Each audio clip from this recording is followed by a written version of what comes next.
The rain fell in sheets across Detroit's abandoned east side as Ranger dragged himself along the cracked pavement. Each movement sent jolts of agony through his once powerful frame.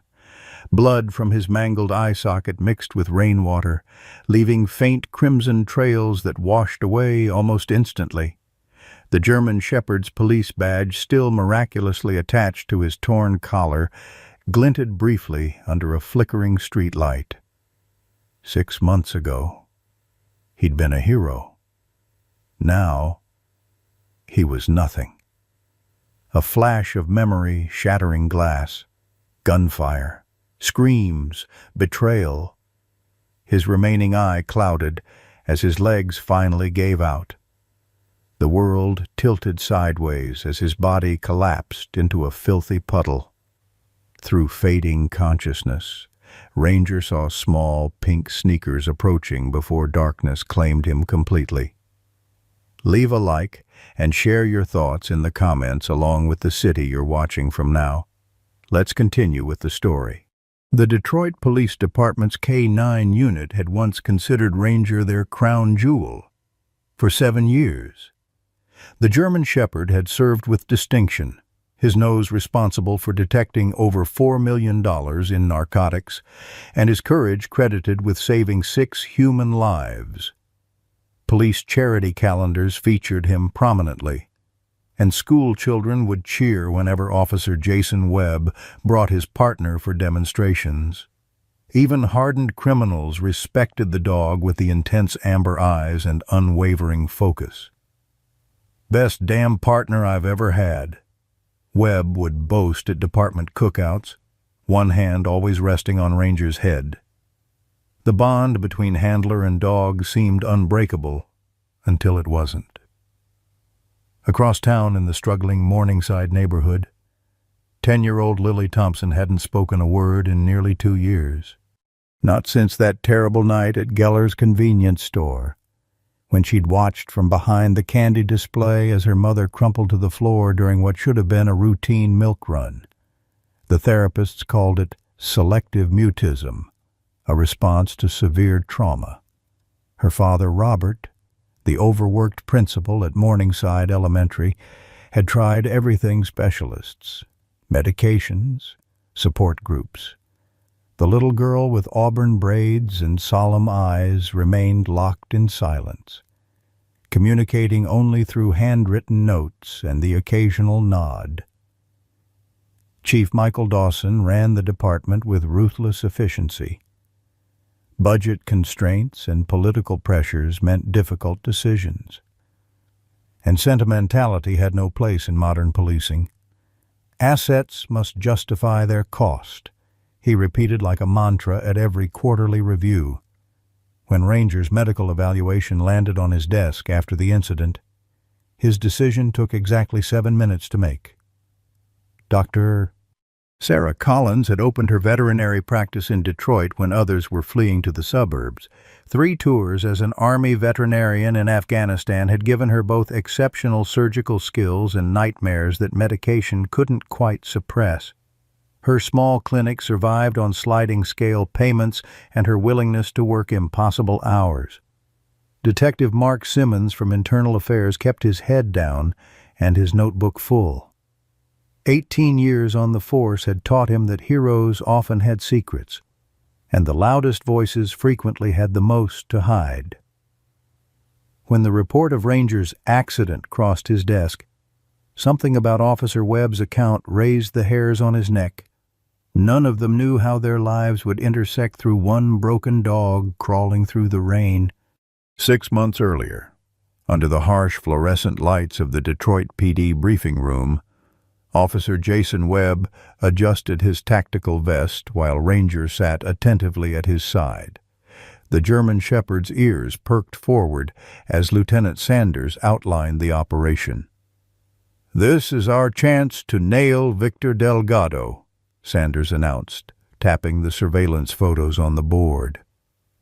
"Intel puts his shipment arriving tonight at the old Westbrook shipping warehouse. Webb, you and Ranger take the east entrance. If there are drugs, Ranger will find them. Webb nodded, his fingers nervously drumming against his thigh, a subtle tell that Ranger noticed but couldn't interpret. The dog only understood that his handler's scent had changed, carrying the sharp edge of anxiety it sometimes had after Webb's late-night disappearances. "Let's move out," Sanders ordered. "And remember, Delgado's crew is armed and dangerous. No heroes tonight." The spring night was unseasonably warm as 5 police vehicles approached the warehouse with lights off. Webb and Ranger waited in the rear of the tactical van, the officer uncharacteristically quiet. When he finally spoke, he didn't meet Ranger's expectant gaze.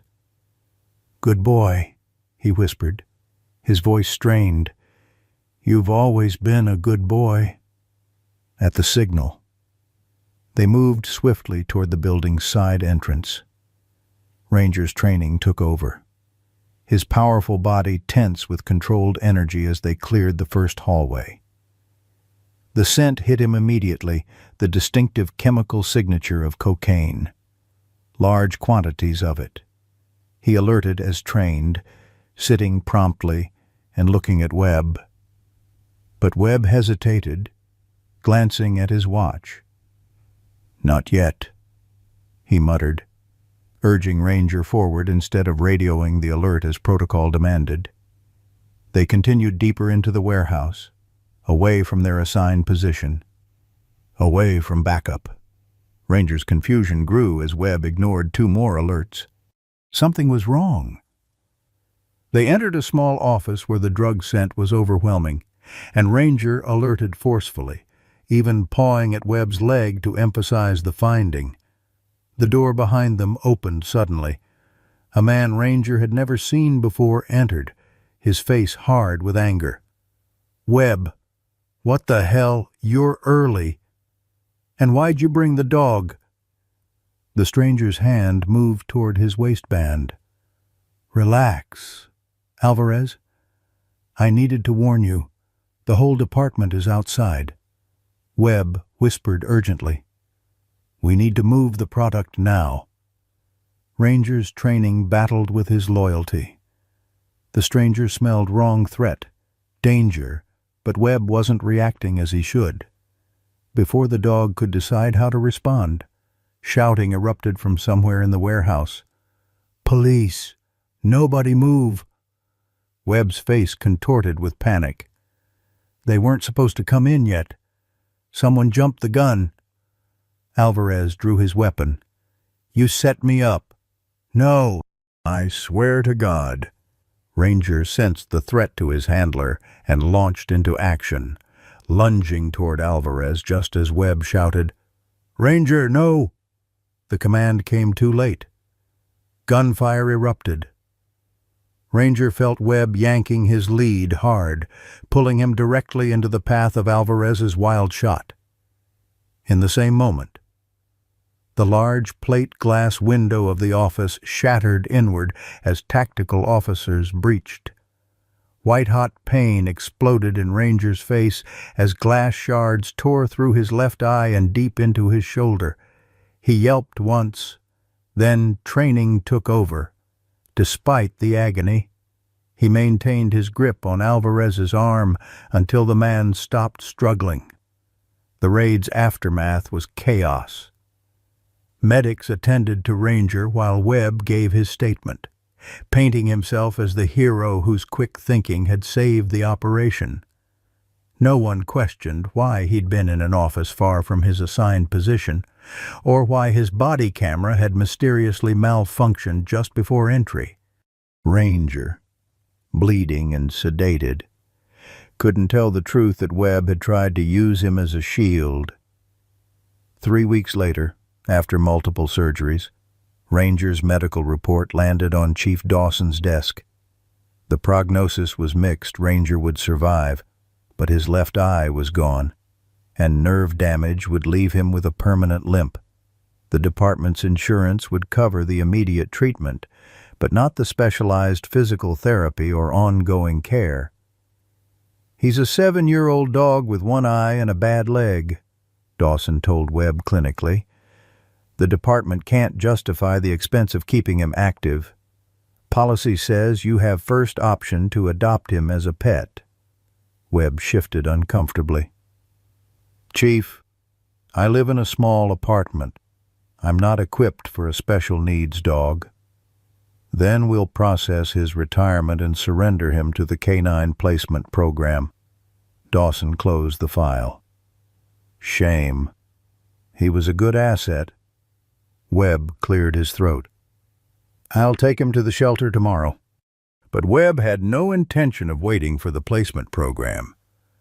The following morning, he drove Ranger to Clayton County Animal Shelter, 40 miles outside Detroit, where no one would recognize the once famous police dog. Found him wandering, Webb told the intake clerk, avoiding Ranger's confused, betrayed gaze. Can't keep him, Ranger whined softly as Webb handed over his leash to a shelter volunteer. The woman frowned at the dog's obvious injuries. Sir, this dog needs medical attention. Was he in an accident? Not my problem anymore, Webb muttered, already turning away. He didn't look back as Ranger barked desperately after him. For 3 days, Ranger paced his kennel, refusing food, his training to obey warring with his growing understanding that Webb wasn't coming back. On the 4th night, when a distracted volunteer left his cage improperly latched, instinct took over. He pushed through the gap and slipped out an emergency exit door propped open by a smoking employee. Freedom brought new challenges. Ranger's police training had never covered survival on the streets. His injured leg slowed him down, and his missing eye made him vulnerable on his left side. Each day became a struggle to find food and shelter as he instinctively tried to navigate back toward the city he knew. Occasional kindness, a restaurant worker tossing scraps. A homeless man sharing a bit of sandwich kept him alive. But infection set into his poorly healed wounds, and his once muscular body grew gaunt. 2 months after his escape, weak from hunger and fever, Ranger collapsed in an alley during a sudden spring downpour. The rain pelting his fur was almost a relief against his burning skin. As consciousness faded, he thought he heard a child's voice, high, frightened, and somehow familiar. Lily Thompson had taken the long way home from school that day, despite the threatening weather. Her father worried when she deviated from routine, but sometimes the weight of her classmates' pitying glances became too much to bear. The rain started just as she cut through the alley behind Morningside Grocery. That's when she saw him, a large dog, terribly thin, collapsed in a puddle that was slowly turning pink with blood. Any other child might have run. Lily took 3 cautious steps closer. The dog's one good eye opened, meeting hers with an intelligence and pain that stole her breath. Without conscious thought, the girl who hadn't spoken since watching her mother die whispered 5 unexpected words. I won't leave you alone. Lily. Lily. Robert Thompson's voice echoed down the rain-soaked alley as he clutched his daughter's bright yellow raincoat. When she hadn't arrived home by 3:45, panic had set in. Now, finding her kneeling beside what appeared to be a dead animal, his fear transformed into confused relief. Honey, get away from that. It could be dangerous. He approached cautiously. Umbrella tilted against the downpour. Lily didn't move. Instead, she placed one small hand on the dog's soaked fur, her eyes pleading in a way Robert hadn't seen since before the convenience store tragedy. As he drew closer, Robert realized the animal was still breathing barely. Its condition was appalling, emaciated frame, matted fur, and most disturbing, an empty eye socket crusted with infection. "Oh, God," he murmured. "Lily, we need to call animal control. They'll take care of it." His daughter's reaction was immediate and shocking. She threw herself protectively over the dog's body and made a sound Robert hadn't heard in 23 months, a raw, guttural cry of protest. Then came words, rusty and broken, like machinery unused for years suddenly forced into motion. "No. Help. Him." Robert froze, umbrella tilting and sending a cascade of water down his back. His daughter had spoken. After countless therapy sessions, specialists, and tear-soaked pillows, she had finally spoken. "Lily. You." But her attention had already returned to the dog, whose good eye had opened again, regarding her with exhausted recognition. "Please, Daddy." 3 minutes later, Robert found himself lifting 80 pounds of wet, injured dog into the back of his Subaru, Lily's raincoat spread beneath the animal. Every parental instinct screamed this was dangerous, an injured, strange dog, possible diseases, the inevitable heartbreak when it died. But his daughter had spoken. What choice did he really have, Doctor? Sarah Collins was locking up her clinic when her phone rang. She almost ignored it. 12 hours of back-to-back appointments had left her drained, but the possibility of an emergency overrode her fatigue. Morningside Veterinary Clinic. "Dr. Collins speaking." "My daughter found a dog," a man's voice explained hurriedly. "He's in really bad shape.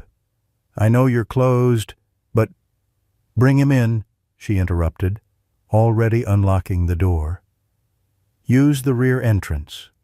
20 minutes later, Sarah was conducting a preliminary examination of the most severely neglected animal she'd seen in months. German Shepherd, male, approximately 7 years old. She dictated into her recorder as she worked. Severe malnutrition, dehydration, infected wound to left orbital socket, evidence of poorly healed fractures to right front leg, multiple lacerations in various stages of healing. The dog remained eerily still during her examination, only his good eye tracking her movements with an intelligence that gave her pause. Robert stood awkwardly by the examination table, while Lily remained glued to the dog's side, one hand resting lightly on his uninjured shoulder. "This is a very sick dog," Sarah finally announced, meeting Robert's anxious gaze. The eye socket infection alone is life-threatening at this point. He needs IV antibiotics, fluids, wound debridement, possibly surgery. "What's the cost?" Robert asked quietly. Sarah hesitated. "Conservatively, 5,000, possibly more depending on complications." Robert's face fell. As a public school principal in an underfunded district, that represented nearly 2 months' salary. I don't have that kind of money." "Dad," Lily whispered, the sound still strange after her long silence. "Please." Sarah watched the internal struggle play across the man's exhausted face. She recognized the look, the impossible calculation of financial reality versus emotional need. She'd seen it countless times, usually ending with heartbreaking decisions. "There are options," she offered gently. "Surrender to a rescue group. Payment plans. He has a tattoo."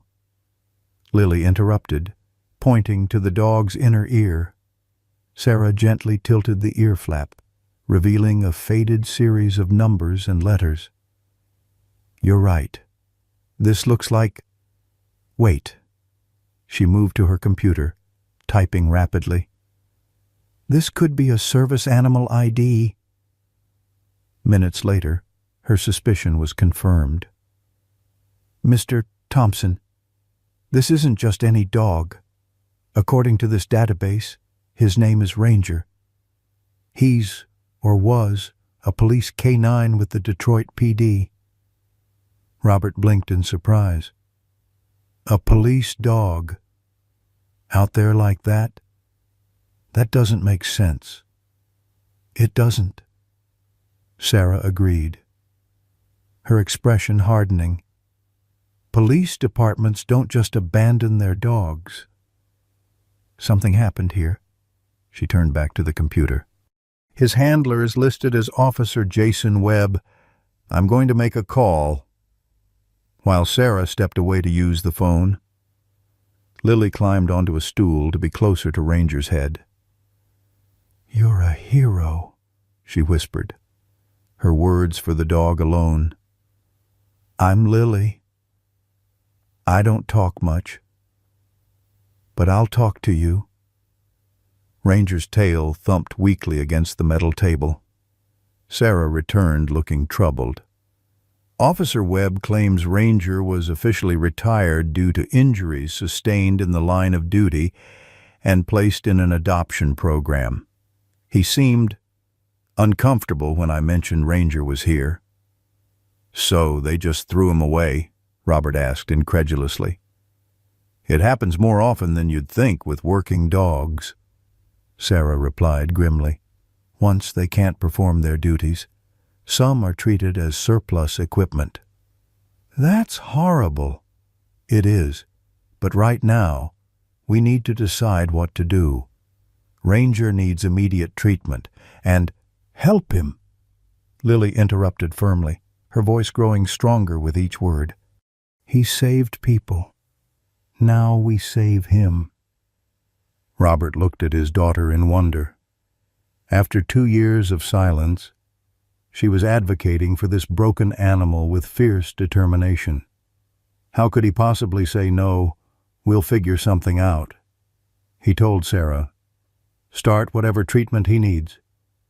Sarah nodded, already preparing an IV line.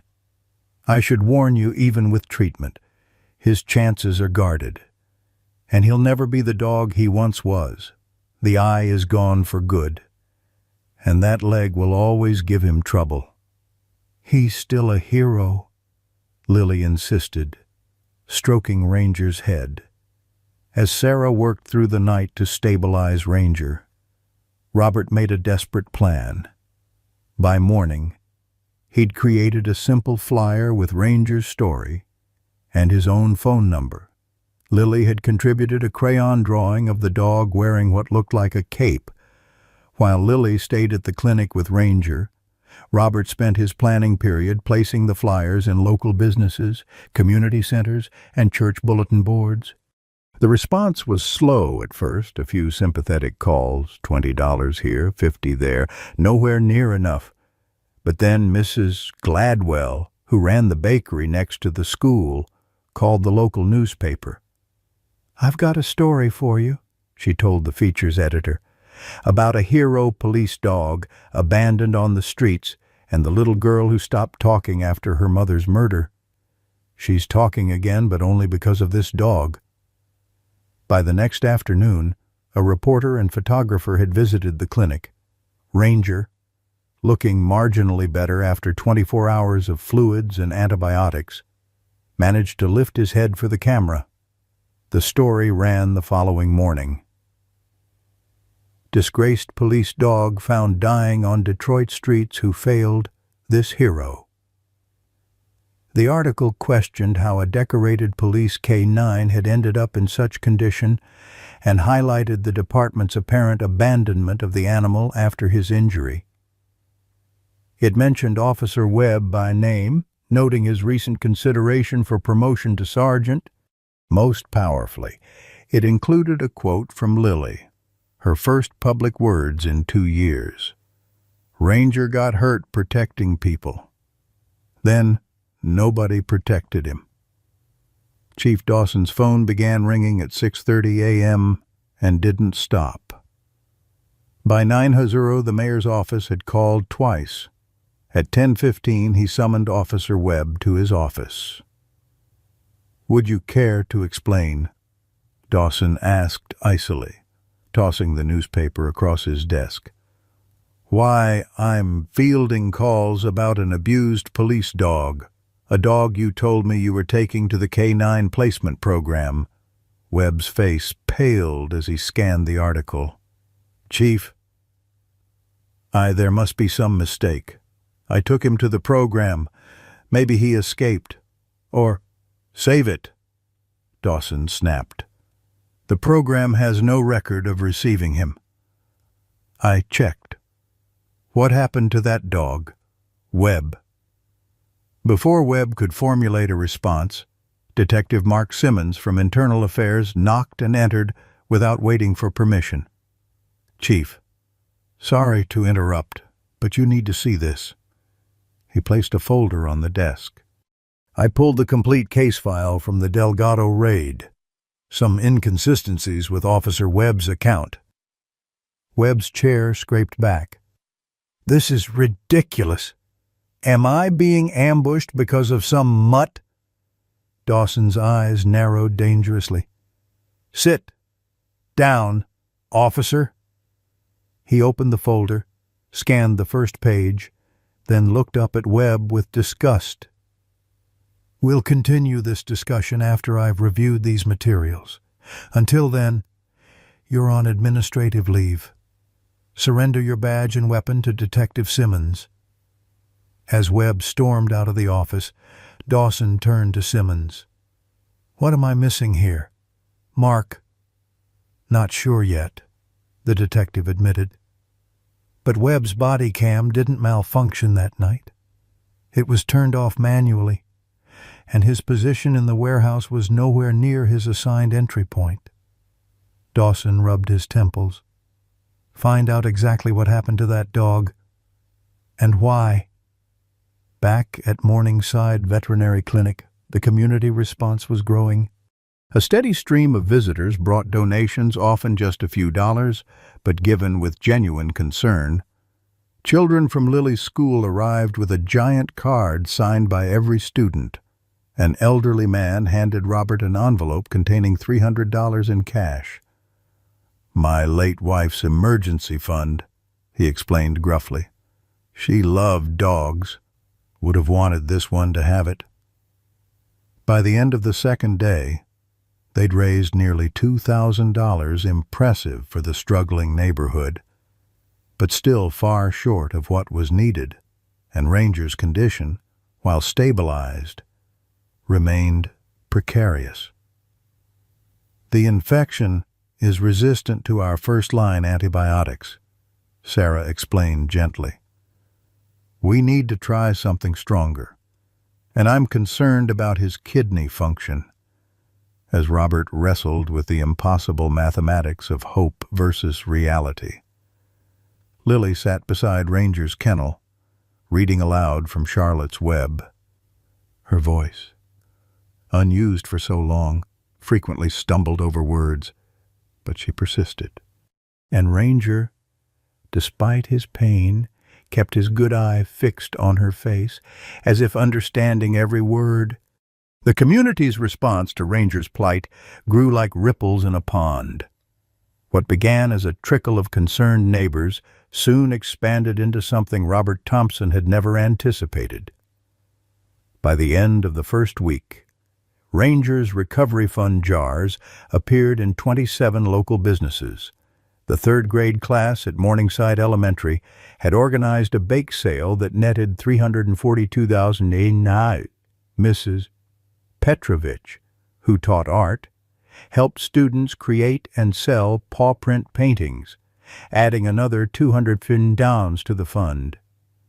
Most surprising was the arrival of 3 uniformed police officers on the clinic's doorstep, led by a stocky woman with steel-gray hair cut close to her scalp. Sergeant Diane Martinez.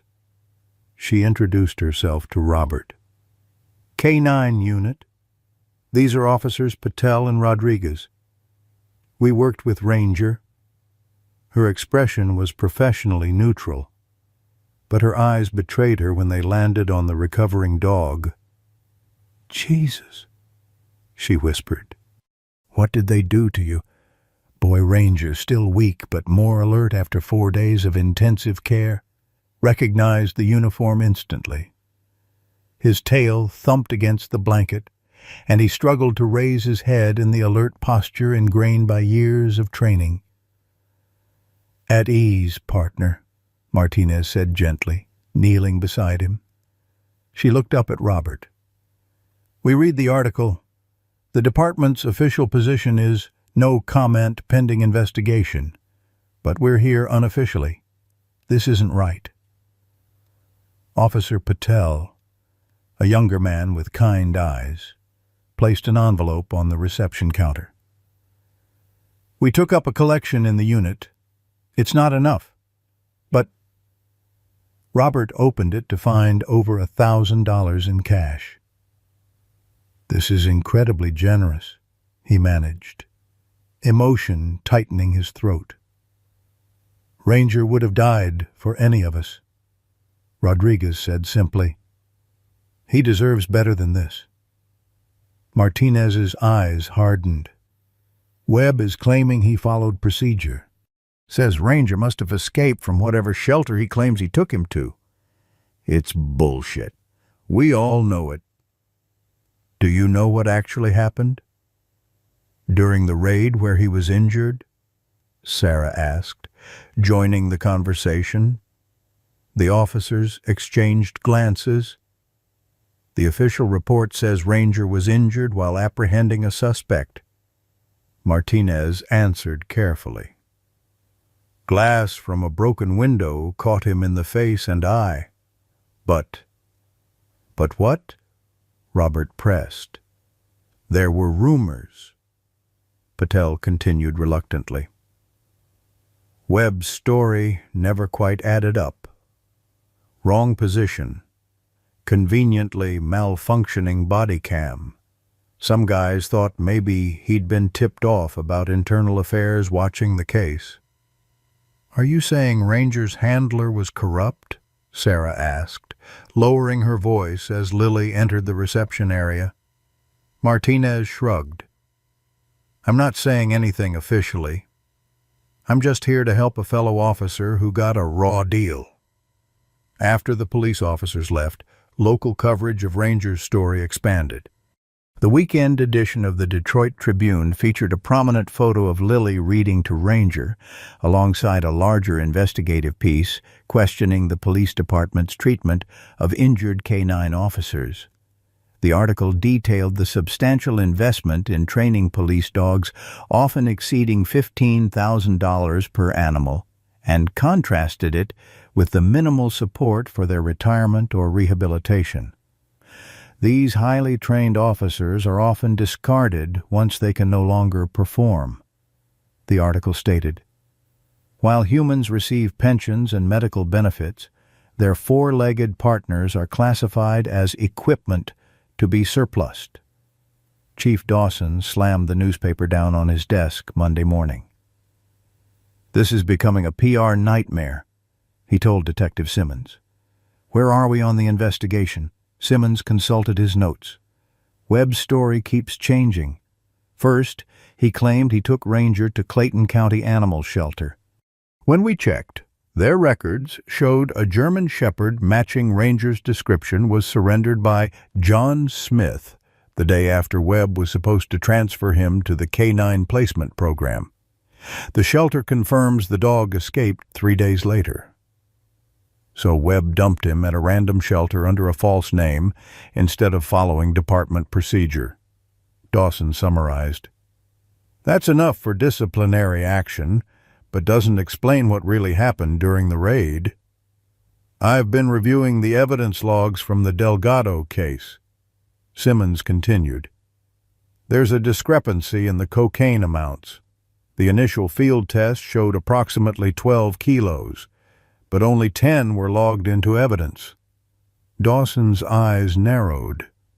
You think Webb was skimming seized drugs? It's a theory we're exploring. If Ranger alerted to drugs that Webb didn't want found, he might have deliberately put his own dog in harm's way. Dawson finished grimly. Keep digging. And not a word of this leaves this office until we have proof. At Morningside Elementary, Robert found himself juggling his administrative duties with the increasing attention on Ranger's case. Parents stopped him in the hallway to offer support. Teachers incorporated the story into lesson plans about community service and animal welfare. Most remarkably, Lily had begun participating in class again, raising her hand, answering questions in her still hesitant voice. It's like watching a flower bloom in time-lapse. Her teacher, Ms. Winters, told Robert during their weekly check-in. She's still quiet, still careful, but she's present again. Yesterday she volunteered to read a paragraph aloud. The whole class was so stunned they forgot to breathe. Robert nodded, blinking back unexpected tears. She reads to Ranger for hours, says he likes the sound of her voice. How is he doing? Better, but still critical. Dr. Collins is amazing, but Collins is...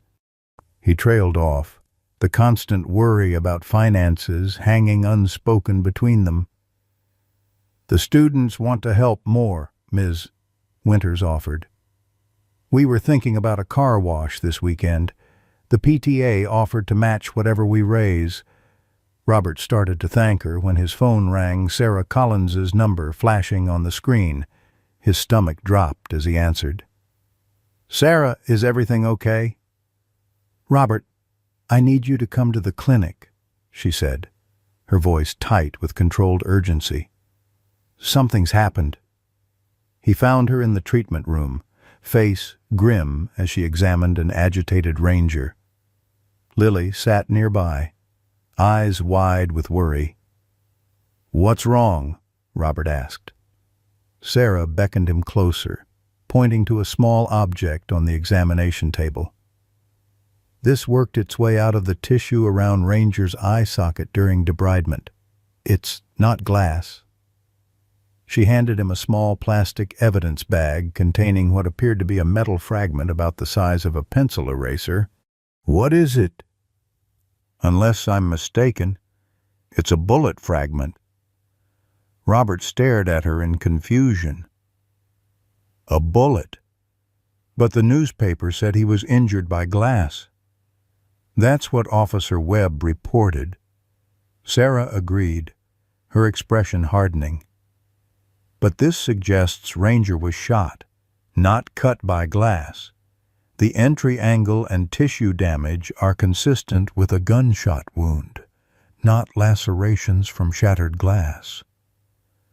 Are you saying his handler lied about how he was injured? I'm saying the physical evidence doesn't match the official story. She took the bag back, placing it carefully in a locked drawer. I've called Detective Simmons from Internal Affairs. He's on his way to collect this as evidence. Before Robert could process this revelation, the clinic's front door chimed. Sarah stepped into the reception area, returning moments later with a harried expression. It's Officer Webb. He's demanding to see Ranger. Robert instinctively moved closer to his daughter and the dog. Why, after abandoning him? Claims he's here on official business to retrieve department property. Sarah's voice dripped with contempt. I told him to wait for Detective Simmons. Webb's angry voice carried from the reception area. I don't need a warrant to recover police property. That dog belongs to the department. Ranger's reaction was immediate and disturbing. At the sound of his former handler's voice, he began trembling violently, attempting to stand despite his weakness. But rather than showing the joy one might expect, his posture conveyed fear, ears flat, good eye wide, body trying to press backward into the wall of his enclosure. Lily placed herself protectively between Ranger and the door. "He's scared," she whispered to her father. The scene that followed would later be described in multiple witness statements. Webb pushed past the receptionist into the treatment area, badge held high. "This has gone far enough. I'm taking the dog." Sarah stepped forward, blocking his path. "Officer Webb, Ranger is in the middle of critical treatment. Moving him could endanger his life. Not my problem. He's department property and he's evidence in an active investigation," interrupted a new voice as Detective Simmons entered behind Webb.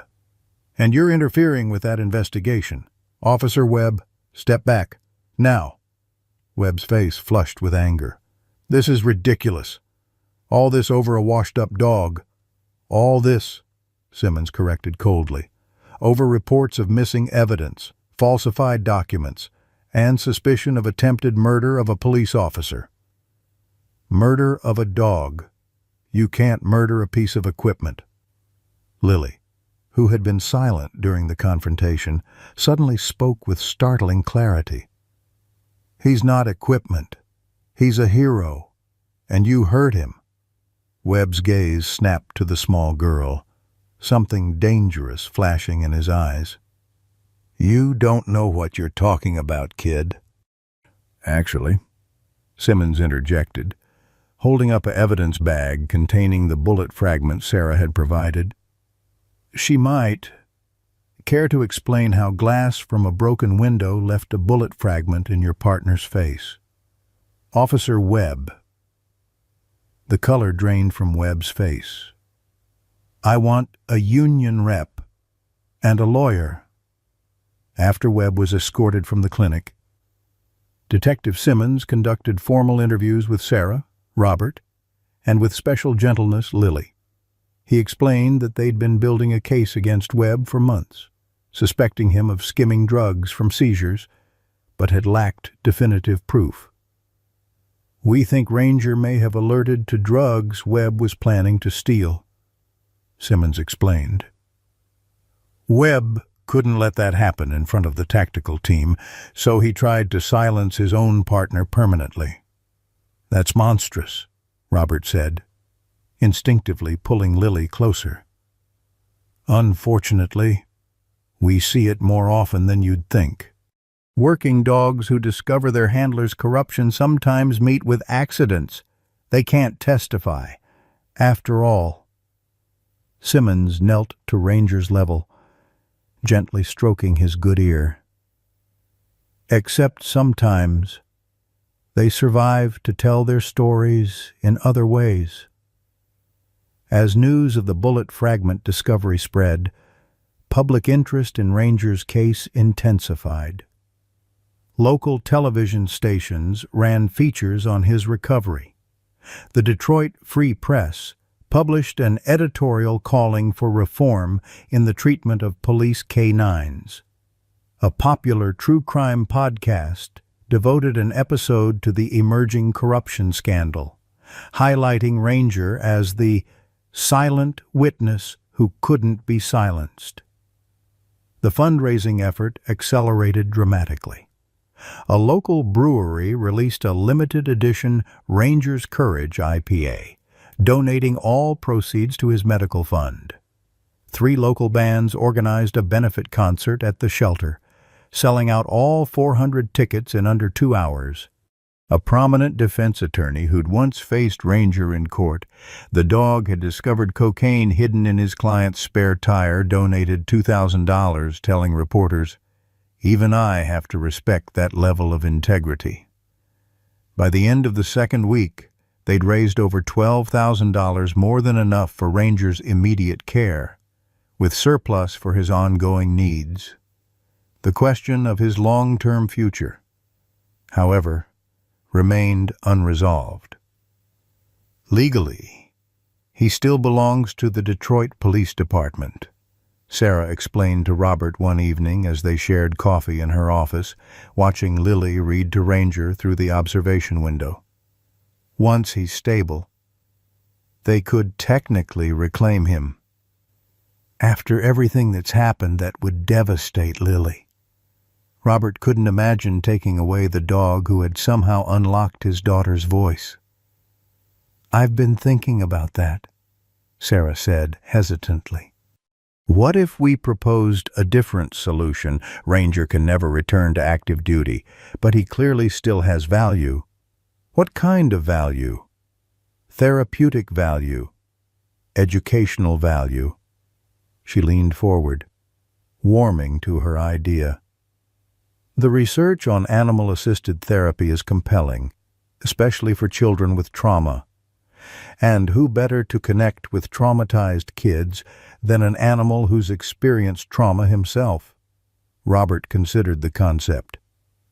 "You're suggesting Ranger become some kind of therapy dog for the school?" "Exactly. The department gets positive PR instead of more scandal. Ranger gets a purpose, and the kids get a four-legged counselor who understands loss better than most humans." The idea took root and blossomed quickly. Robert drafted a formal proposal for the school board, supported by research Sarah provided on animal-assisted therapy programs in educational settings. Sergeant Martinez from the K-9 unit endorsed the plan enthusiastically, offering to help with any specialized training Ranger might need for his new role. "We've never had a school therapy dog program in the district," Superintendent Wilson admitted during their presentation meeting.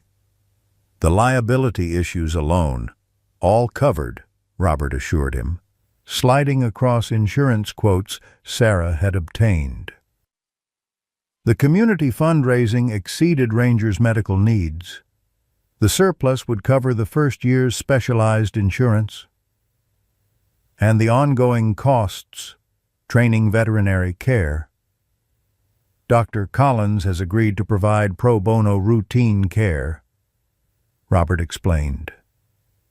"And we've secured commitments from local businesses for sponsorship." The superintendent looked skeptical but intrigued. "What about the dog's temperament? After everything he's been through?" Ranger was selected for police work partly because of his stable temperament. Sarah interjected. "Despite his trauma, he's shown no aggression, even during painful treatments. His training gives him an exceptional level of self-control." As if to illustrate her point, a small commotion erupted in the hallway outside the conference room. The door swung open to reveal Lily Thompson, who had apparently escaped the school secretary tasked with watching her during the meeting. Behind her stood Ranger, still thin but steadier on his feet, his empty eye socket now covered with a soft black patch that gave him a distinguished, rather than frightening, appearance. "Lily, you were supposed to wait," Robert began. Ranger wanted to speak for himself. His daughter interrupted with unexpected confidence. She turned to the superintendent.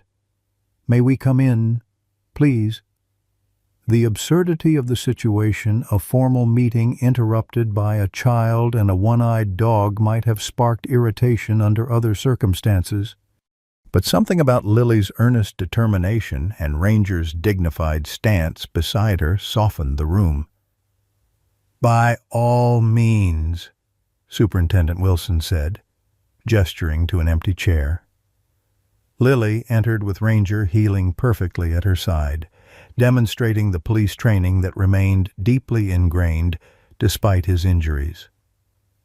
The dog sat attentively beside her chair, his good eye scanning the room with intelligent awareness.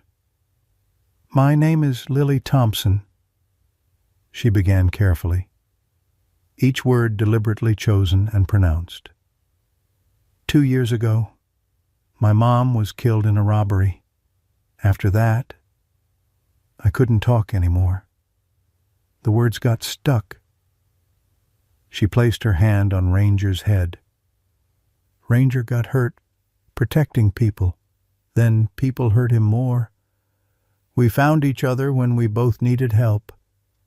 The room remained silent, captivated by the formerly mute child's clear articulation. "Now I can talk again. Not all the time, and not with everyone, but I'm getting better." She straightened her shoulders. "Ranger helps me be brave. He can help other kids too. Please let him stay at our school." As Lily's unexpected speech concluded, Ranger shifted his position slightly, placing his head gently in her lap in a gesture of obvious support. The connection between them was palpable, two wounded souls finding strength in each other. Superintendent Wilson cleared his throat, visibly moved. "That was very well said, Miss Thompson. The board will certainly take your perspective into consideration when making our decision." The meeting continued with discussion of logistics, but the outcome seemed foregone after Lily's intervention. By the time Robert and Sarah gathered their materials to leave, tentative approval had been granted for a 6-month pilot program. "One question remains," Wilson said as they prepared to depart. "Who exactly will be responsible for Ranger legally? Before Robert could respond, Chief Dawson's voice came from the doorway where he'd been quietly observing the latter portion of the meeting.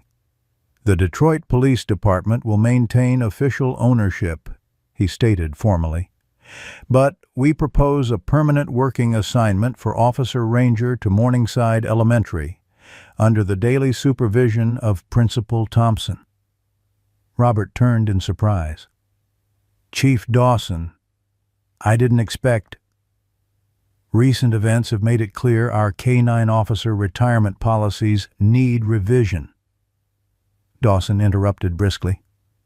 "Consider this a first step toward more comprehensive reform."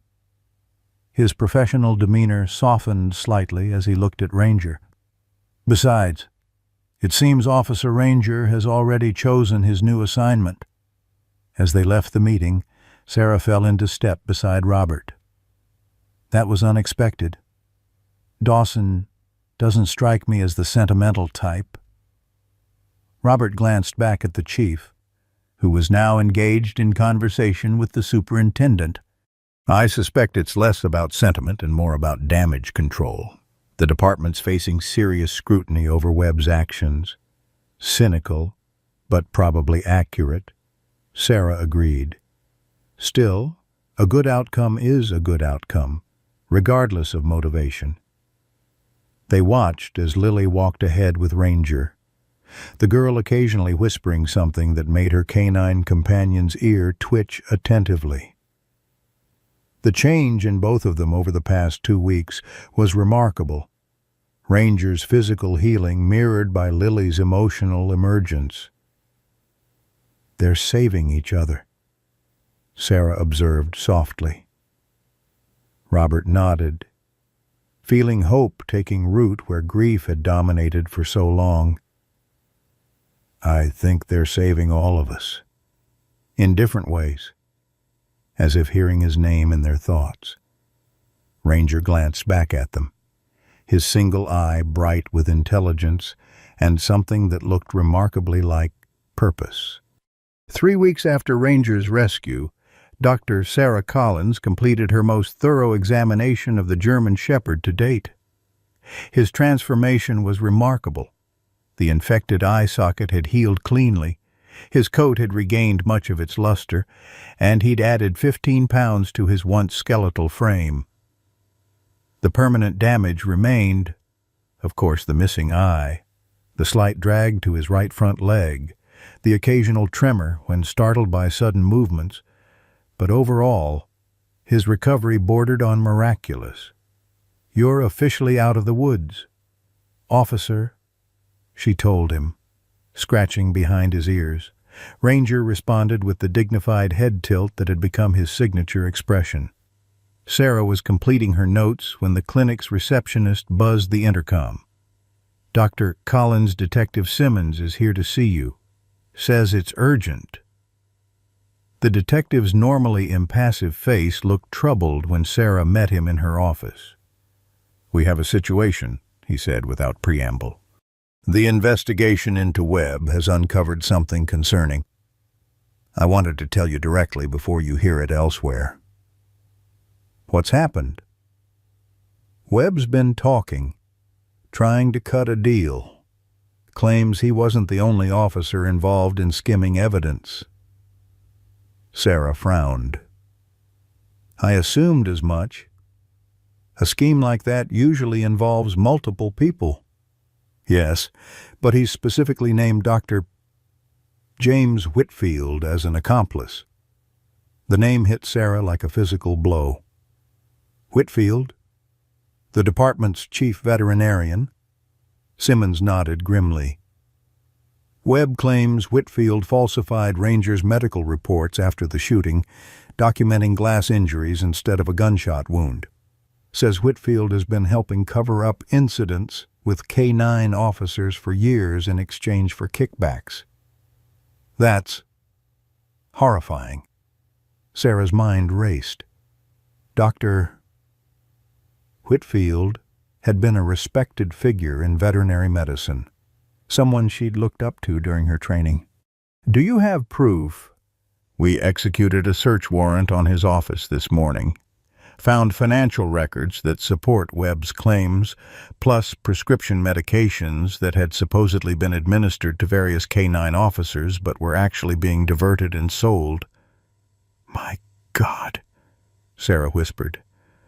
"Those poor dogs." "There's more," Simmons continued reluctantly. "Whitfield was Ranger's primary physician after the raid. He's the one who recommended retirement rather than rehabilitation. We now believe that recommendation was designed to remove a potential witness and cover Webb's tracks." Sarah's professional composure cracked. "He deliberately condemned Ranger to death. If not for Lily finding him—" "Exactly. Which brings me to why I'm here." Simmons placed a file folder on her desk. "We need a complete, independent medical evaluation of Ranger for our case against both Webb and Whitfield. Your documentation of the bullet fragment was crucial, but we need more." "Of course. I'll do a complete workup immediately." "There's something else you should know," Simmons added. "Whitfield has been released on bail pending trial. His lawyer is already trying to discredit your findings, claiming you're not qualified to distinguish between injuries caused by glass and gunshot wounds. That's absurd. I served 3 tours as a combat veterinarian in Afghanistan. I've treated more gunshot wounds than Whitfield has probably seen in his entire career. Which is exactly why I wanted to warn you. This could get ugly. These men are facing serious prison time if convicted." After Simmons left, Sarah sat in troubled silence. The revelation about Whitfield explained certain inconsistencies in Ranger's initial treatment records, the excessive sedation, the lack of proper pain management, the cursory examinations. She'd attributed these to overwork or incompetence. The reality was far darker, deliberate medical neglect designed to hide a crime. She immediately called Robert, explaining the situation and requesting permission to perform additional tests on Ranger. "This goes beyond just helping one dog," she explained. "If Whitfield has been enabling abuse of police dogs for profit, we need to stop him." "Do whatever you need to do," Robert agreed. "But I'm concerned about security. If these people tried to kill Ranger once—" "I've thought of that. I'm calling in a favor from a friend who runs a private security firm. We'll have someone at the clinic until this is resolved." The additional tests Sarah performed confirmed her suspicions. Ranger had not only been shot in the face but had evidence of previous untreated injuries, hairline fractures that had healed improperly, signs of past internal bleeding that had resolved without intervention. Someone had been abusing this dog long before the final, nearly fatal incident. She documented everything meticulously, creating a comprehensive medical history that told a story of systematic neglect and abuse disguised as routine police work. The evidence was damning, not just for Webb and Whitfield, but potentially for the entire system that had enabled them. Robert arranged an emergency meeting with Chief Dawson to share Sarah's findings. The police chief's face grew increasingly grim as he reviewed the documentation. "This goes beyond a corrupt handler and veterinarian," Dawson finally said, pushing the file away as if it physically repulsed him. "This represents a systemic failure of oversight in our K-9 program." "That's putting it mildly," Robert replied, anger evident in his voice. "Your department treated these animals as disposable tools rather than officers." Dawson didn't attempt to defend the indefensible. "You're right, and we need to fix it." He stared thoughtfully at the wall for a moment. "The media already has parts of this story. It would be better to get ahead of it. Show we're taking action rather than covering up." "What kind of action?" "A complete overhaul of the K-9 program, independent veterinary oversight, proper retirement provisions." Dawson hesitated. "And I'm thinking we should make Ranger the public face of the reforms." Before Robert could respond, the school's administrative assistant burst into his office without knocking, something she'd never done in 7 years of working together. "Mr. Thompson, there's an emergency at the school. Dr. Collins called. It's about Ranger and Lily." Robert's blood ran cold. "What happened?" "Dr. Whitfield showed up at the school claiming he needed to examine Ranger as part of an official police investigation. When Ms. Winters refused to let him take Ranger without your permission, he became agitated. Lily apparently sensed something was wrong and took Ranger into the art supply closet. They're locked in there now, and Whitfield is demanding access." Chief Dawson was already on his radio, calling for backup as they rushed to Robert's car. "Whitfield has no authority to examine any police dog right now. He's been suspended pending investigation." The 7-minute drive to Morningside Elementary felt like hours. Robert's mind filled with horrible possibilities: Whitfield harming Lily to get to Ranger, the dog attacking to protect her, the potential for violence in a school filled with children. They arrived to find several police cruisers already on scene, lights flashing.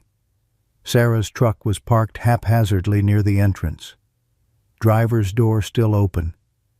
Inside, they found a tense standoff in the art classroom. Dr. Whitfield, a tall, distinguished-looking man in his 60s, stood arguing with Sarah and Ms. Winters outside the supply closet door. 2 uniformed officers flanked him, looking uncertain. "This is obstruction of a police investigation," Whitfield was saying. "That animal needs to be examined immediately." "By whom you—" Sarah's voice dripped contempt. "The vet who falsified his medical records and left him to die. You're not touching him." Whitfield's professional facade slipped momentarily, revealing something ugly beneath. "You have no idea what you're dealing with. Dr. Collins, this goes far beyond one dog. I know exactly what I'm dealing with." Sarah countered. "A corrupt veterinarian who betrayed his oath for money?" Chief Dawson interrupted, his authoritative voice cutting through the tension. "Dr. Whitfield, you are currently suspended from all duties related to the Detroit Police Department. You have no authority to examine any police K-9, especially Officer Ranger." Whitfield turned, momentarily startled by Dawson's arrival. "Chief, this is a misunderstanding. I was simply following up on—" "Save it for your deposition." Dawson cut him off. "Officers, please escort Dr. Whitfield from the premises. He is not to approach any Detroit PD K-9 officer or the Thompson family again." As the officers moved to comply, Whitfield's composure cracked completely. "You don't understand. Webb is hanging me out to dry. That dog is the only thing connecting me to this mess. If he would just have died like he was supposed to." The admission, captured clearly on multiple body cameras, effectively ended any possibility of Whitfield maintaining his innocence, as he was led away in handcuffs, loudly demanding his lawyer. Robert rushed to the supply closet door. "Lily, honey, it's Dad. Everything's okay now. You're safe." There was a moment of silence. Then the sound of a lock turning. The door opened to reveal Lily sitting on the floor, arms wrapped protectively around Ranger. The German Shepherd was alert and tense, positioned between Lily and the door in a classic protective stance. "He wanted to hurt Ranger," Lily said, her voice small but steady. "I could tell." "You did exactly the right thing," Robert assured her, kneeling to embrace them both. "You protected each other." The aftermath of Whitfield's arrest unfolded rapidly. His ill-conceived attempt to eliminate Ranger as evidence, combined with his inadvertent confession, provided prosecutors with a solid case against both him and Webb. Internal Affairs expanded their investigation, eventually implicating 2 other officers and an evidence technician in the drug-skimming operation. Chief Dawson, recognizing both a moral obligation and a public relations opportunity, moved quickly to implement reforms in the K-9 program. He appointed Sergeant Martinez as the new K-9 unit supervisor, with a mandate to completely overhaul the training, care, and retirement provisions for police dogs. The days of treating these officers as equipment are over, Dawson announced at a press conference 3 days after Whitfield's arrest. "Moving forward, Detroit PD will establish the gold standard for K-9 welfare and retirement." Beside him stood Robert, Sarah, and most importantly, Lily and Ranger. The German Shepherd, now sporting a custom-made police vest with Therapy K-9 embroidered on the side, sat at perfect attention throughout the media event, his missing eye and slight limp, rather than diminishing his presence, seemed to enhance the powerful image of resilience he projected. The press conference introduced Ranger's Law, a proposed state legislation that would classify deliberate harm to police K-9s as a felony equivalent to assaulting a human officer and guarantee retirement benefits, including medical care for police dogs. It would also establish independent veterinary oversight for all working K-9 programs in Michigan. As cameras flashed and reporters called questions, Lily leaned down to whisper something in Ranger's ear. The dog responded by turning his head to touch his nose gently to her cheek, a moment of connection, captured by a Tribune photographer that would later become the defining image of their story. After the media departed, Chief Dawson approached Robert and Sarah privately. "There's one more thing we need to discuss," he said. His typical gruffness softened slightly. "Ranger's official status." "I thought that was settled," Robert replied warily. "He's assigned to Morningside Elementary as a therapy dog." "He is," Dawson confirmed. "But there's a question of his handler." He looked meaningfully at Lily, who was demonstrating to several officers how Ranger could now shake hands with his injured paw. Traditionally, a K-9 officer has one designated handler they live with and work with exclusively. Sarah understood first. You're suggesting Lily become his official handler, but she's a child. An unusual situation, certainly, Dawson acknowledged. But these are unusual circumstances. The bond between them is exceptional, and psychologically, separating them now could be detrimental to both. What exactly are you proposing? Robert asked. A specialized training program for both of them. Lily would learn proper handling techniques, basic commands, care routines. Ranger would receive therapy dog certification. They'd be a licensed team, with you as the legal guardian. Of course. The suggestion was unprecedented, but somehow perfect. Ranger needed a purpose. Lily needed confidence. Together, they had already begun healing each other in ways no one could have anticipated. We'll need to work out the details, Robert said, watching his daughter laugh as Ranger performed another newly learned trick. But I think that could be exactly what they both need, as if sensing he was being discussed. Ranger looked over at the adults, his single eye bright with intelligence and something that looked remarkably like hope. Summer gave way to fall, and Ranger's integration into Morningside Elementary progressed with remarkable success. The school board had approved a formal therapy dog program, complete with a dedicated space dubbed Ranger's Corner in the library, where students could read to him or simply sit quietly with the patient German Shepherd. His routine included structured visits to classrooms, supervised interactions during recess, and special sessions with children experiencing particular emotional difficulties. Lily flourished in her role as Ranger's handler, attending weekly training sessions with Sergeant Martinez where she learned proper commands, handling techniques, and care protocols. Her selective mutism had evolved into occasional shyness.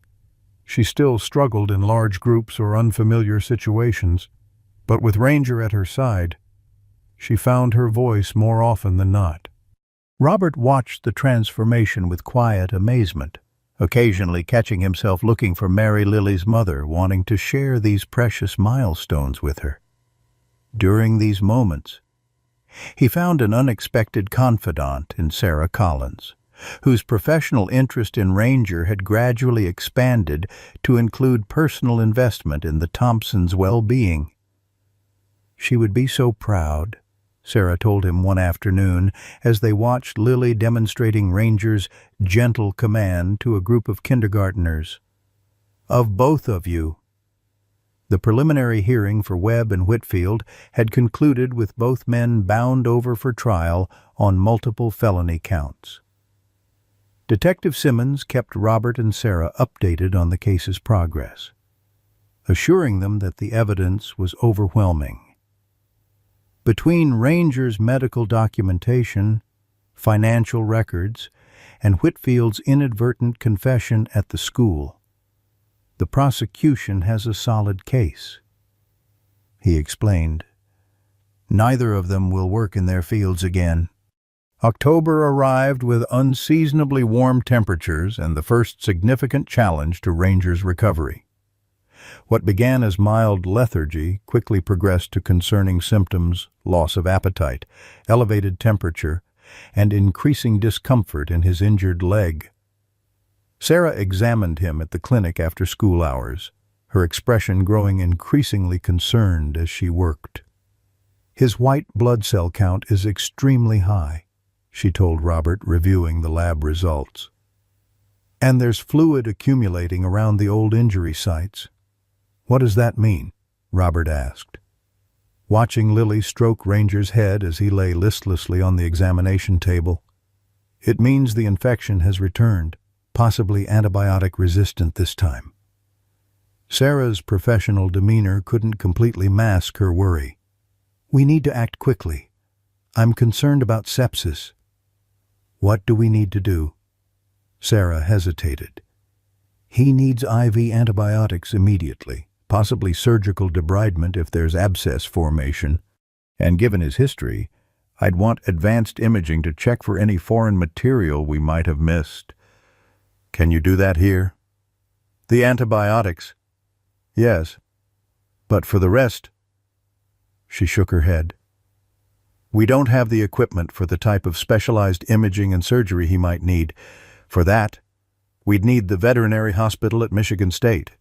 They have specialists in reconstructive surgery and infectious disease. Then that's where we'll take him, Robert said firmly. Reality intruded quickly. The specialized veterinary hospital was nearly 2 hours away. Transport for a critically ill animal required medical supervision. The estimated cost for treatment started at $8,000, potentially much higher depending on surgical needs. The remainder of Ranger's fundraising money had been allocated to the school therapy program and his ongoing care, leaving insufficient funds for this unexpected crisis. We'll find a way, Robert insisted, though his teacher's salary and single-parent budget offered few options. Maybe another fundraiser? Sarah looked troubled. Robert, we don't have time for fundraising. Ranger needs intervention now. Tonight. This type of infection can progress rapidly, especially given his compromised immune system from the previous trauma. Lily, who had been quiet during this exchange, suddenly spoke up. Can we use my college fund? Robert turned to his daughter in surprise. Mary had established a modest college savings account before her death, adding to it faithfully each month. He'd continued the practice, viewing it as sacred his promise to his late wife that their daughter would have opportunities. Honey, that's for your future, he explained gently. Ranger is my future. Lily replied with the simple clarity of a child who sees no contradiction in her statement. Please, Dad. Before Robert could respond, Ranger's condition deteriorated dramatically. A seizure, brief but intense, left the German Shepherd disoriented and even more lethargic. Sarah immediately administered emergency medication. We don't have time to debate this, she said urgently.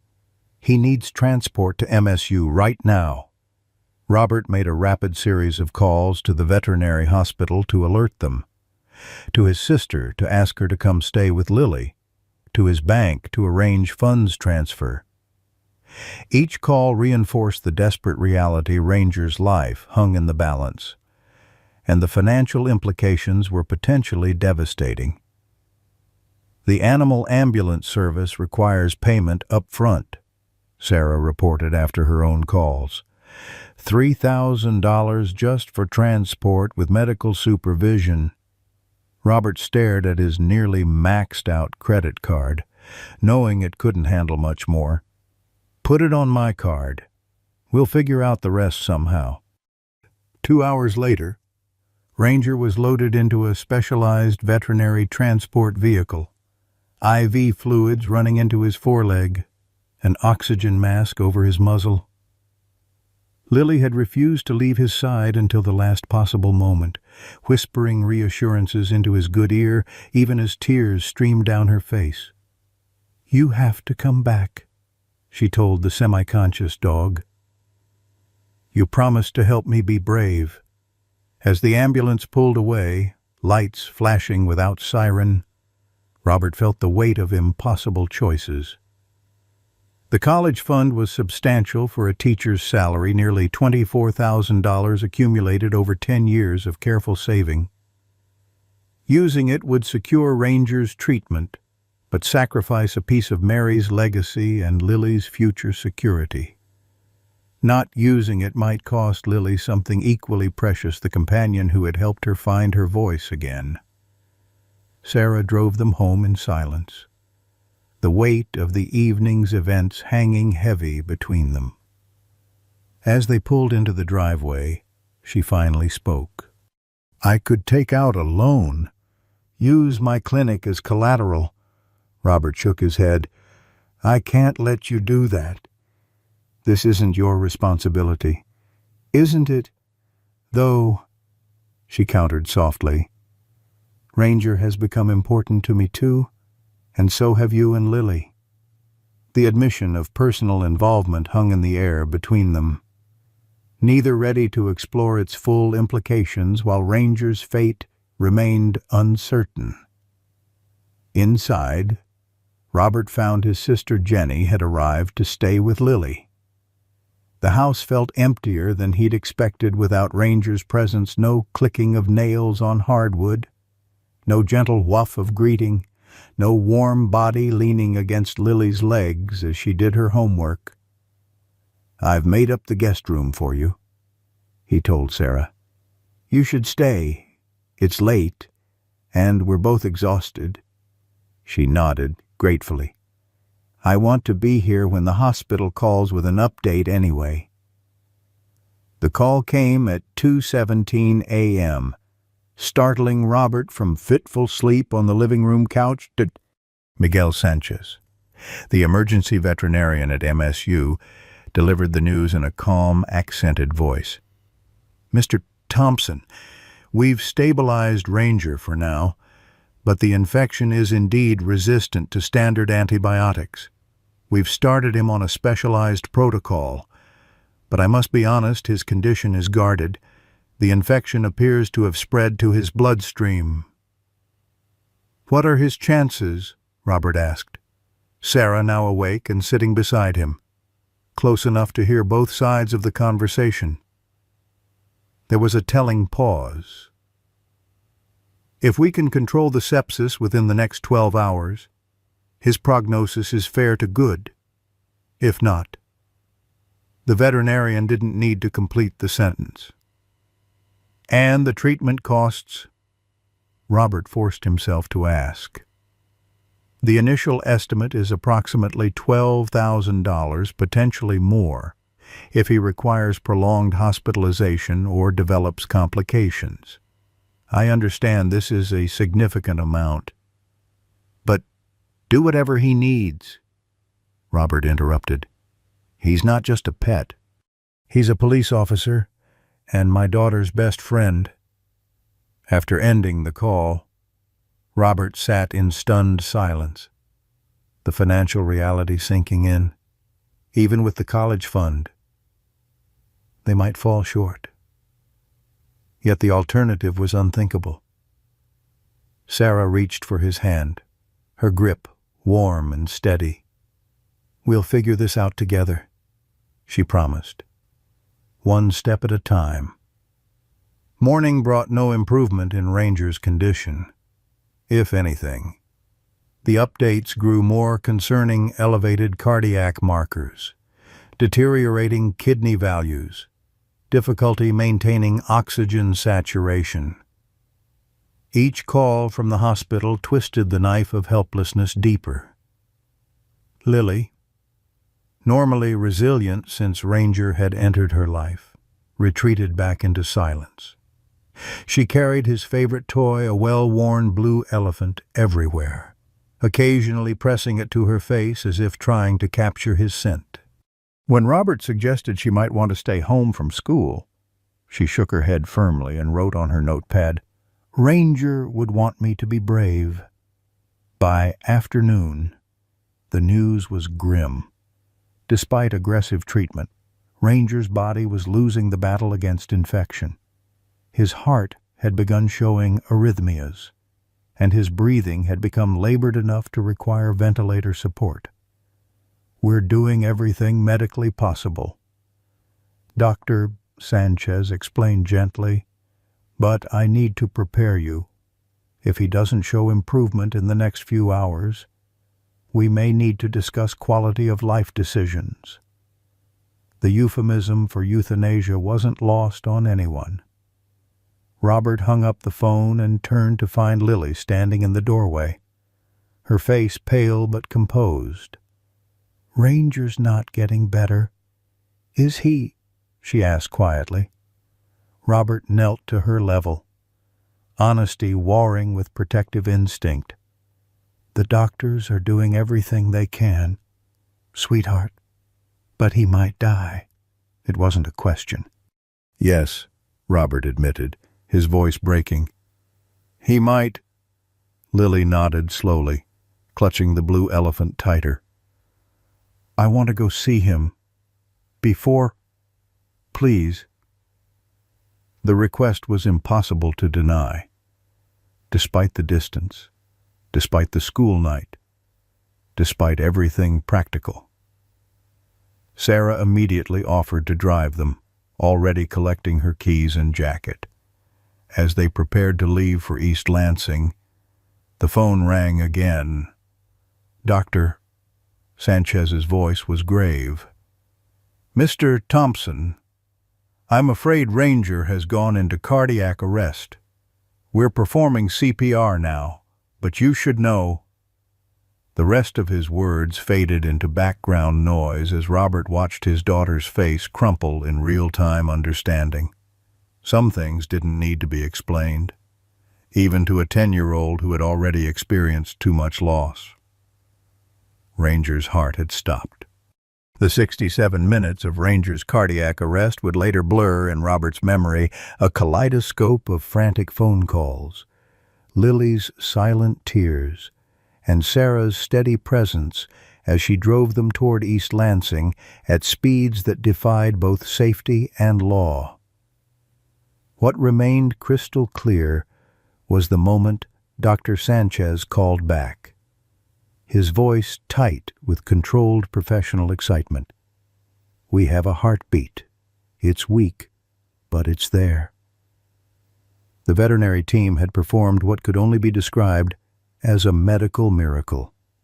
After nearly 20 minutes of conventional resuscitation efforts had failed, Dr. Elena Vasquez, a cardiac specialist who happened to be in the hospital for another case, had attempted an experimental procedure she'd recently studied, direct cardiac massage, combined with an innovative medication protocol.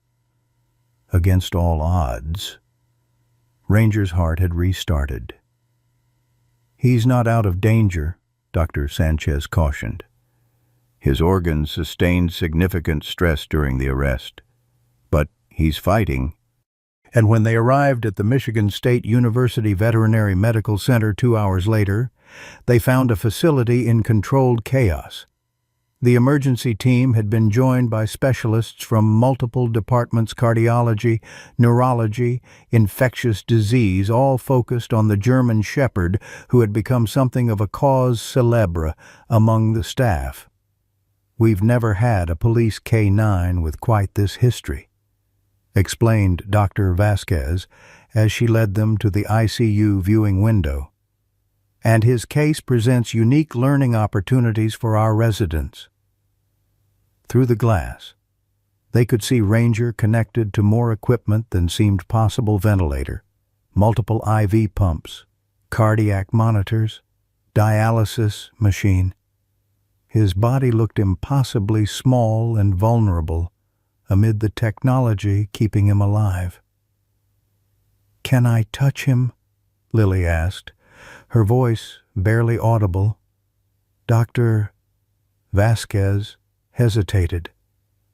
"Normally, we limit physical contact in critical cases, but—" She studied Lily's face, recognizing the depth of connection between child and dog. 5 minutes, gowned, masked, and supervised. The moment Lily laid her hand gently on Ranger's head, the cardiac monitor registered a slight but unmistakable change. His heart rate stabilized, increasing marginally in strength. "Talk to him," Dr. Vasquez encouraged. "He may be able to hear you." Lily leaned close to Ranger's ear, the blue elephant toy clutched in her other hand. What she whispered remained between them, but whatever it was, the monitors showed a positive response. Outside the ICU, the practical realities intruded once more. Dr. Sanchez presented them with updated cost estimates that made Robert's stomach clench. The specialized resuscitation, additional consultants, and intensive care had already exceeded their original estimates. If Ranger survived, his recovery would require weeks of specialized care and rehabilitation. The total could exceed $30,000, Dr. Sanchez explained gently. I understand this is an extraordinary amount. We can discuss options, payment plans, perhaps some charitable foundations. I'll cover it, interrupted a new voice. They turned to find Chief Dawson standing in the hallway, still in uniform despite the late hour.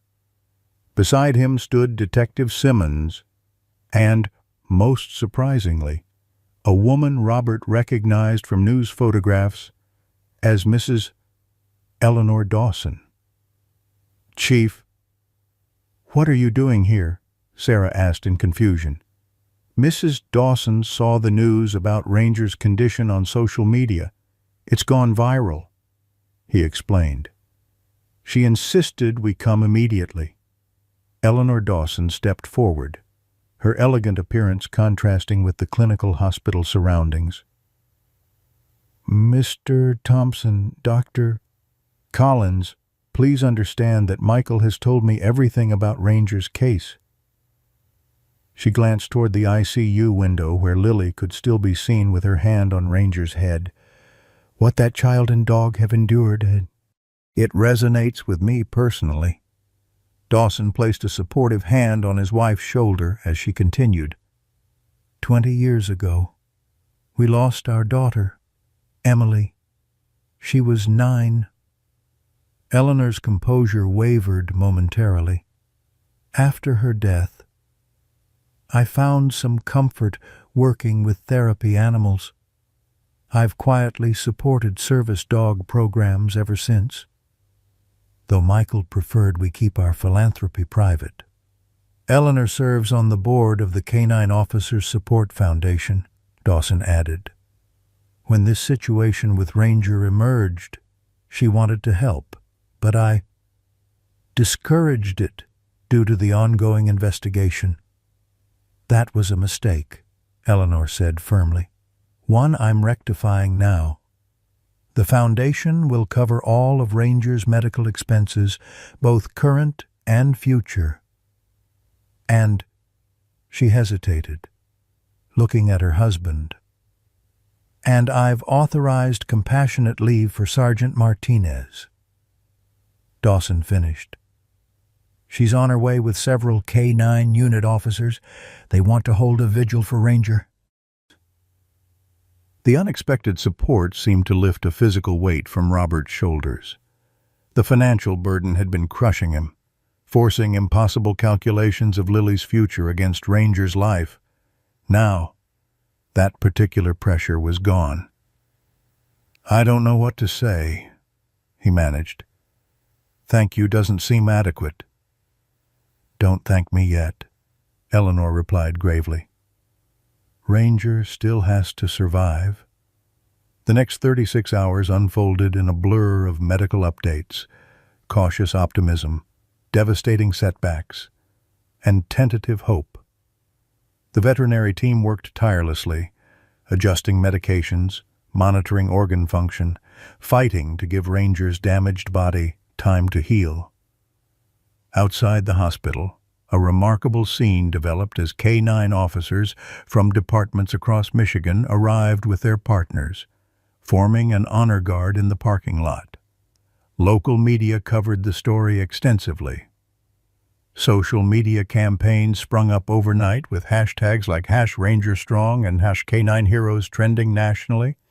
Children from Morningside Elementary created hundreds of Get Well cards.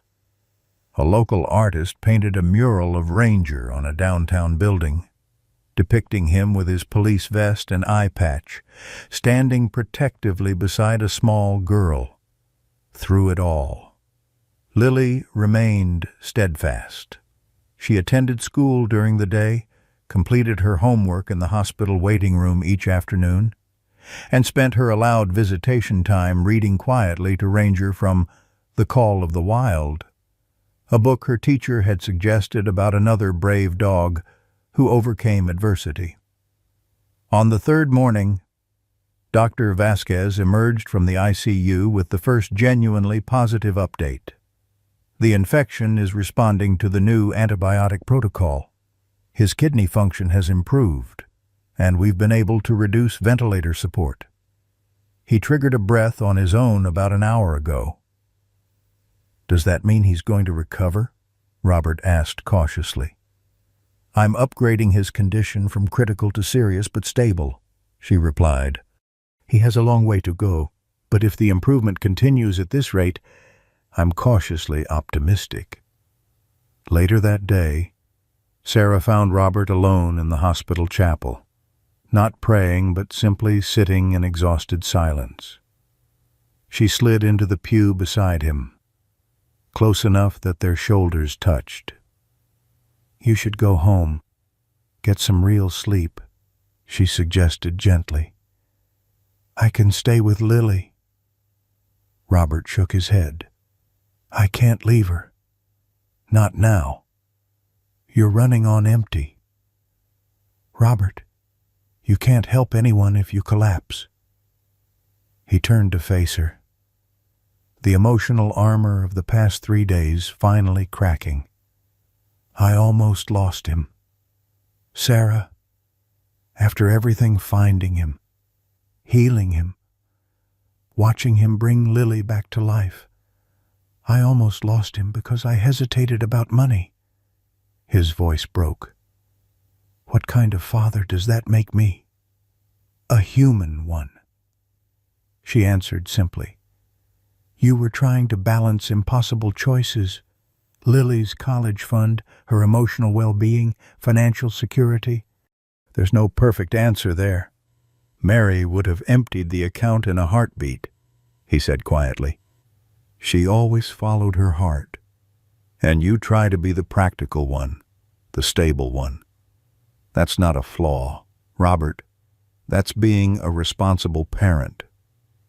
She hesitated, then added, "For what it's worth, I think Mary would be incredibly proud of the father you've become."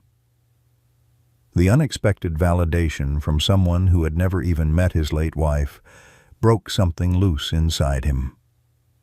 The tears he'd been holding back for Lily's sake finally came, and Sarah simply held his hand as he released 3 days of accumulated fear and guilt. By the 4th day, Ranger had improved enough to be removed from the ventilator. By the 5th, he was maintaining stable vital signs without dialysis. On the 6th morning, the moment they'd been waiting for finally arrived, Ranger opened his eye, recognized Lily, and weakly thumped his tail against the bed. "Doctor." Vasquez couldn't hide her amazement during rounds that afternoon. "I've been practicing veterinary medicine for 23 years, she told them. "I've never seen a recovery like this from such severe septic shock, especially following cardiac arrest. By every medical standard, this dog should not be alive."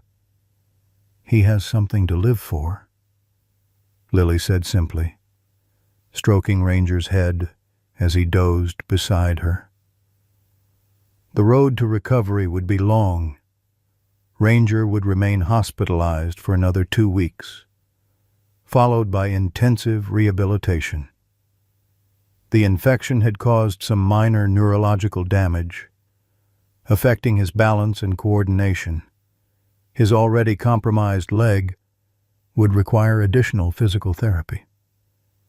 But the essential Ranger, his intelligence, personality, and connection to Lily remained intact. As Robert watched his daughter reading quietly to the recovering dog, he reflected on the extraordinary chain of events that had brought them to this point. A chance encounter in a rainy alley, a girl finding her voice to save a wounded animal, a community rallying around both of them. And now, against all medical probability, a second miraculous survival. "He really does have 9 lives," Sarah remarked, joining him at the observation window. "I think he was saving them all for this," Robert replied. For her. In that moment, watching the gentle rise and fall of Ranger's chest as he slept beside Lily, Robert finally allowed himself to believe that the worst might truly be behind them.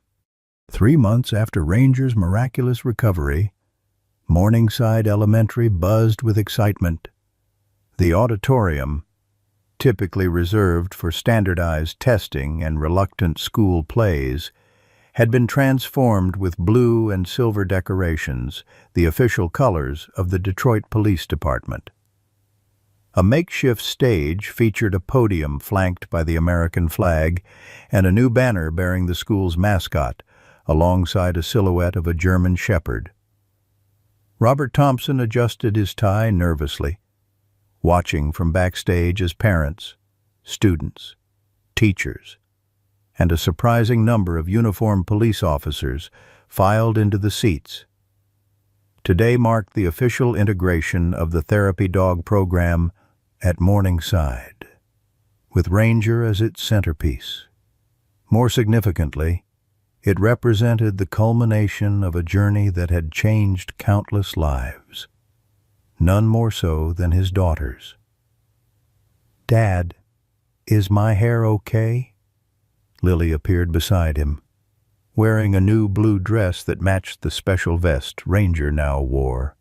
Her auburn hair had been arranged in elaborate braids by Sarah that morning, the two of them giggling over breakfast in what had become a comfortable weekend routine. "You look beautiful, sweetheart," he assured her. "Are you nervous about your speech?" Lily considered this seriously. "A little, but Ranger says it's okay to be nervous as long as you do it anyway." Robert smiled at the wisdom his daughter now routinely attributed to her canine companion. The transformation in Lily over the past months had been nothing short of extraordinary. From a child locked in silence to one who could now stand before an auditorium, albeit with Ranger at her side. Speaking of Ranger, the German shepherd sat attentively nearby, his therapy vest freshly brushed, his black eye patch now customized with the school logo. The physical rehabilitation had been grueling but successful. While he would always have a slight limp and would never regain his lost eye, his strength and energy had returned impressively. Most importantly, the intelligence and dignity that had made him an exceptional police dog now made him an exceptional therapy dog. 5 minutes, everyone." Superintendent Wilson poked his head through the curtain, once skeptical about the entire concept. He had become one of the program's most vocal advocates after witnessing its impact on test scores and attendance rates. Chief Dawson arrived backstage with his wife Eleanor, both dressed formally for the occasion. "Quite a turnout," he observed. "Half the department showed up. Martinez brought the entire K-9 unit." "The Foundation is very pleased with how this has developed," Eleanor added, elegant as always in a tailored suit. "We're already fielding inquiries from 3 other school districts interested in similar programs." As they spoke, Dr. Sarah Collins slipped backstage, looking uncharacteristically formal in a blue dress that Robert couldn't help noticing matched his tie, a coordination that hadn't been accidental. Their relationship had evolved naturally over the months of Ranger's recovery and training, beginning as professional collaboration and gradually deepening into something neither had anticipated, but both now treasured. "The news crews are set up," Sarah reported. "And I just spotted that reporter from the National Morning Show. This is going bigger than we thought." The ceremony began with Superintendent Wilson welcoming the attendees and acknowledging the special guests. Chief Dawson spoke briefly about the department's new K-9 retirement protocols, now officially named Ranger's Law, which guaranteed medical care and placement for police dogs after their service ended. Today represents more than the celebration of one exceptional dog, Dawson concluded. It marks a fundamental shift in how we value those who serve alongside us, regardless of species. Detective Simmons provided a brief update on the legal proceedings against Webb and Whitfield.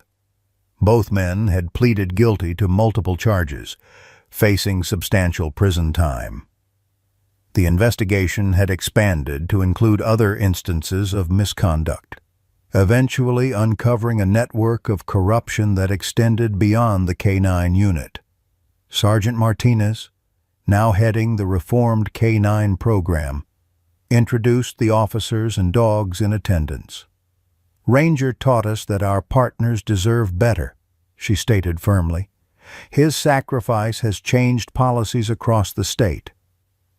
When it came time for Lily's speech, Robert held his breath. Public speaking terrified most adults, let alone a child who had been selectively mute for 2 years. She approached the podium with Ranger at her heel, his training evident in his perfect positioning. The audience fell silent, many aware of her history. "My name is Lily Thompson," she began, her voice small but clear in the microphone. 2 years ago, my mom died, and I stopped talking. Words got stuck inside me like they were frozen." She paused, one hand dropping to touch Ranger's head beside her. "Then I found Ranger hurt in the rain. He needed help. Sometimes helping someone else is how you help yourself." She continued with remarkable poise, describing their parallel journeys of healing. "Ranger had people who were supposed to protect him, but they didn't. I had words inside me, but couldn't let them out. We fixed each other." As she spoke, Robert noticed many in the audience discreetly wiping away tears, including the usually stoic Chief Dawson. Sarah's hand found his, squeezing gently. "Now, Ranger helps other kids at our school," Lily continued. "Some can't sit still. Some are scared. Some have words stuck inside them like I did. Ranger understands without them having to explain." She concluded with a simplicity that belied her age. "My mom used to say that sometimes angels don't have wings, they have paws. Thank you for helping our angel." The standing ovation lasted nearly 2 minutes. The ceremony concluded with Ranger's official induction as the school's therapy dog, complete with a special ID badge and medal presented by Chief Dawson. The German Shepherd accepted these honors with characteristic dignity, though his tail betrayed his pleasure with a steady wag. As the formal proceedings ended and attendees mingled with refreshments, Robert found a quiet moment with Sarah, Lily, and Ranger near the side of the stage. "So what happens now?" Sarah asked, watching as several children took turns petting Ranger under Lily's careful supervision. "Now we live," Robert replied simply. "One day at a time." That evening, after the excitement had faded and guests had departed, the Thompson home settled into peaceful quiet. Sarah had stayed for dinner, helping clean up before reluctantly preparing to leave for her apartment. These evenings together had become increasingly frequent, with none of them quite ready to acknowledge the natural next step that seemed to be approaching. In Lily's room, Robert found his daughter already in pajamas, sitting on her bed with Ranger lying across the foot, as had become their custom. The German Shepherd's eye opened briefly at Robert's entrance, then closed again in contentment when he recognized the familiar presence. "Time for sleep, sweetheart," Robert said, sitting on the edge of the bed. "Big day today." Lily nodded, settling under her covers. "Dad?" Do you think Mom would be proud of us?" The question caught him off guard with its directness. "Yes," he answered without hesitation. "Very proud. Of both of us. And especially of you. And Ranger, too." Robert smiled, reaching down to pat the dog's head. "Definitely Ranger, too."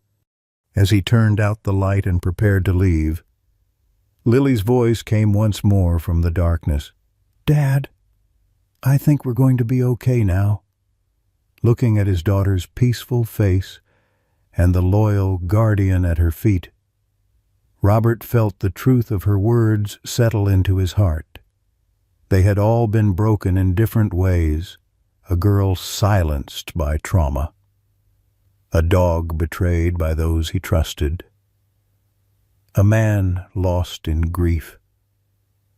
Yet somehow, through finding each other, they had each found their way back to wholeness. "Yes," he agreed softly, "we're going to be okay." And as he closed the door, the last thing he saw was Ranger's tail thumping gently against the bedspread, as if in agreement. In the twilight of our lives, we recognize what truly matters, not the wealth we've accumulated or the titles we've earned, but the connections that sustain us through life's darkest storms. Ranger's journey reminds us that even when we're abandoned, wounded, and left for dead on rain-soaked streets, redemption awaits if we keep crawling forward. Like many of us who've faced betrayal, health crises, or the loss of purpose after retirement, this one-eyed German shepherd refused to surrender to despair. His bond with young Lily echoes our own deepest relationships, where healing flows both ways, where speaking isn't necessary for understanding, where loyalty transcends hardship. Remember when neighborhoods came together for those in need, when a child's silent plea could mobilize an entire community, when second chances weren't just possible but expected. Ranger's story isn't just about a dog. It's about rediscovering faith in humanity when cynicism tempts us. It's about finding purpose when society deems us retired. It's about recognizing that our scars, whether visible